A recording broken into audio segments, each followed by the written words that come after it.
بات کریں ہم اسپیس دو نا تم ایک تو مجھے اس جنریشن کی سمجھ میں نہیں آ رہی ہے یہ فوراً سے پہلے ٹراما میں کیسے چلے جاتے پروسیس کرنے دو یار کوئی کمپیوٹر نہیں ہے کہ وہ پروسیس کا ٹائم دے گا. شہر کی چکا چوند میں جہاں ہر گھر کی چھت کے نیچے محبت اور تکرار ایک ساتھ سانس لیتے ہیں، وہاں کچھ فاصلے ایسے بھی ہوتے ہیں جو نظر نہیں آتے.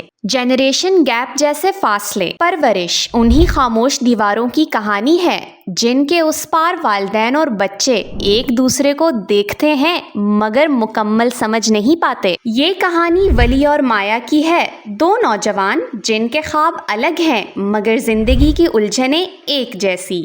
ولی جس کی انگلیوں میں گٹار کے سر بستہ کرتے ہیں، اپنے والدین کے خواب میں ڈاکٹر بننے کا سفید کوٹ پہنے بیٹھا ہے. مایا جس کا دل اپنی مرضی کے آسمان پر پرواز کرنا چاہتا ہے، والدین کی شرطوں کے پنجرے میں ڈگری اور منگنی کے بیچ قید ہے. دونوں اپنے اپنے گھروں میں محبت کے سائے میں پلتے ہیں مگر ہر بات پر یہ ایسے کیوں کرتے ہو اور ہمارے زمانے میں یہ نہیں ہوتا تھا جیسے جملے ان کے درمیان ایک خالی جگہ چھوڑ دیتے ہیں. ولی کے گھر میں جہانگیر اور مہنور جیسے والدین ہیں، اوورسیز پاکستانی جو مغربی دنیا سے اپنی بیٹی آنیا کے ایک حادثے کے بعد واپس وطن آ گئے ہیں. آنیا ڈرگز کے داغ کے ساتھ ایک ایسے خوف میں جکڑی ہے جہاں ہر غلطی کی ذمہ داری وہ اپنے کندھوں پر محسوس کرتی ہے. ولی اس اچانک بدلے منظر نامے میں خود کو بے اختیار اور غیر ضروری محسوس کرتا ہے.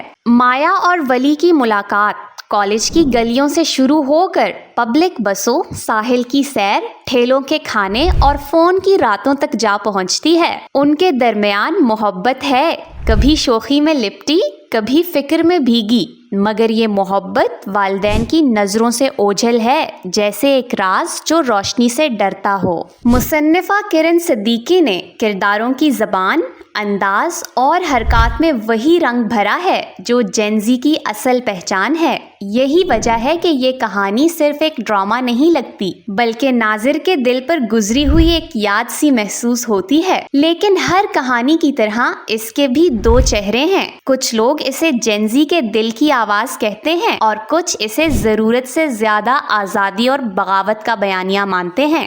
شاید پرورش کا اصل کمال یہی ہے کہ اس نے بحث چھیڑ دی ہے اور ہمیں یہ سوچنے پر مجبور کر دیا ہے کہ نسلوں کے بیچ یہ فاصلے آخر کس نے پیدا کیے اور کیا واقعی ہم ایک دوسرے کو سننے کے لیے تیار ہیں.